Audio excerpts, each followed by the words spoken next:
I found that nothing in life is worthwhile unless you take risks. Nothing.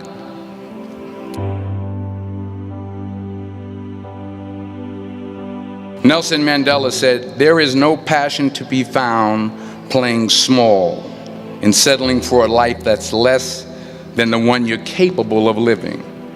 Now, I'm sure in your experiences in school and applying to college and picking your major and deciding what you want to do with life, I'm sure people have told you to make sure you have something to fall back on. Make sure you got something to fall back on, honey. But I never understood that concept, having something to fall back on. If I'm going to fall, I don't want to fall back on anything except my faith. I want to fall forward. I figure at least this way I'll see what I'm going to hit. Fall forward. This is what I mean. Reggie Jackson struck out 2,600 times in his career, the most in the history of baseball. But you don't hear about the strikeouts. People remember the home runs. Fall forward. Thomas Edison conducted 1,000 failed experiments. Did you know that? I didn't know that. Because the 1,001st was the light bulb. Fall forward.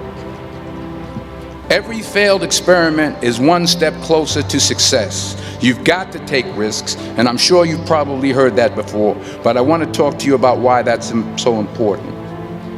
First, you will fail at some point in your life. Accept it. You will lose. You will embarrass yourself. You will suck at something. There's no doubt about it. And I know that's probably not a traditional message for a graduation ceremony, but hey, I'm telling you, embrace it, because it's inevitable. And I should know. In the acting business, you fail all the time. Early on in my career, I auditioned for a part in a Broadway musical. Perfect role for me, I thought, except for the fact that I can't sing. So I'm in the wings, I'm about to go on stage, but the guy in front of me, he's singing like Pavarotti. He's just, and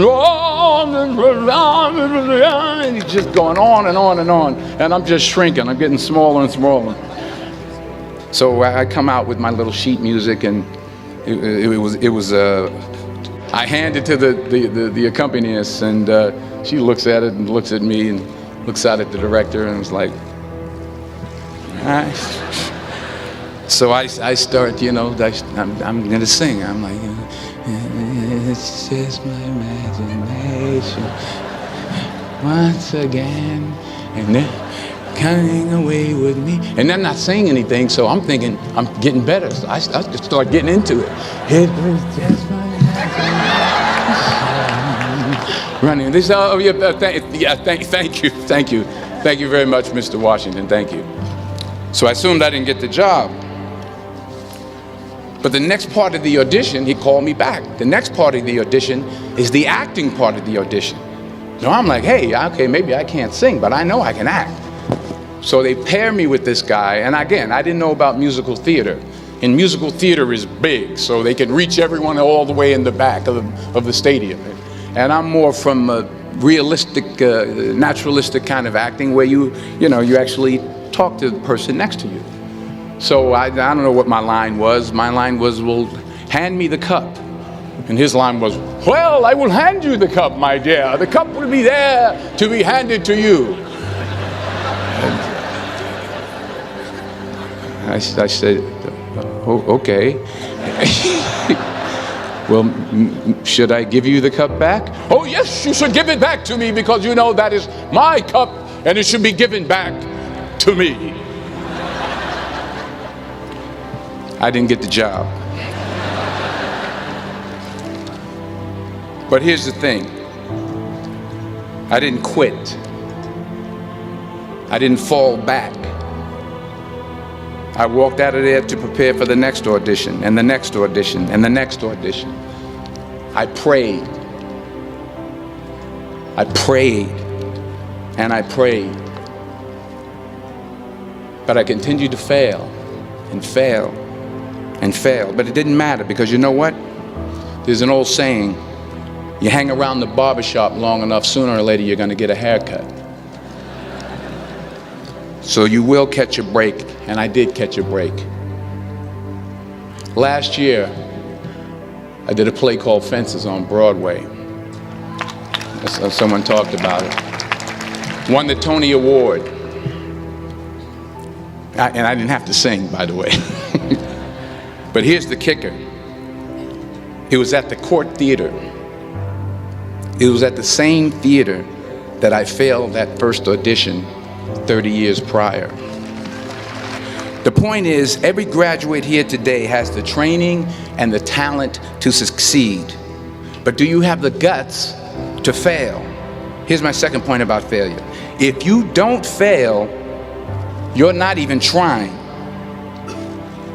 I'll say it again. If you don't fail, you're not even trying. My wife told me this great expression. To get something you never had, you have to do something you never did. Les Brown's a motivational speaker. He made an analogy about this. He says, imagine you're on your deathbed, and standing around your deathbed are the ghosts representing your unfulfilled potential. The ghost of the ideas you never acted on. The ghost of the talents you didn't use. And they're standing around your bed, angry, disappointed, and upset.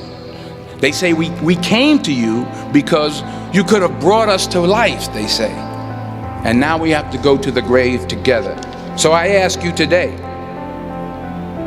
how many ghosts are going to be around your bed when your time comes? You've invested a lot in your education, and people have invested in you. And let me tell you, the world needs your talents, man, does it ever. I just got back from Africa like 2 days ago, so it's a beautiful country, but there are places there with terrible poverty that need help. The world needs a lot, and we need it from you. We need it from you, the young people. So you got to get out there.